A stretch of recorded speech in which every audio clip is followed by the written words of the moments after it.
সাহেবগঞ্জ বিওপিতে ভারত বাংলাদেশ সীমান্তে শান্তি ও সহযোগিতা নিশ্চিত করার জন্য বিএসএফ এবং বিজিবির মধ্যে সেক্টর কমান্ডার পর্যায়ের সমন্বয় সভা অনুষ্ঠিত হলো।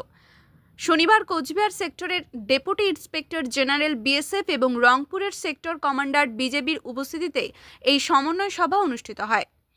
সীমান্ত নিরাপত্তা বাহিনী প্রতিনিধি দলের নেতৃত্ব দেন কোচবিহার সেক্টরের ডিআইজি জিএস ঢালিয়াল এবং রংপুরের sector commander colonel Sabbir Ahmed. প্রতিনিধি দলের নেতৃত্বে ছিলেন উভয় বাহিনীর নিজ নিজ ব্যাটালিয়ন কমান্ডার এবং স্টাফ অফিসাররা। এদিন বৈঠকে সীমান্ত ব্যবস্থাপনা সম্পর্কিত সীমান্ত এলাকায় পারস্পরিক স্বার্থের গুরুত্বপূর্ণ বিষয়গুলি নিয়ে আলোচনা করা হয়েছে।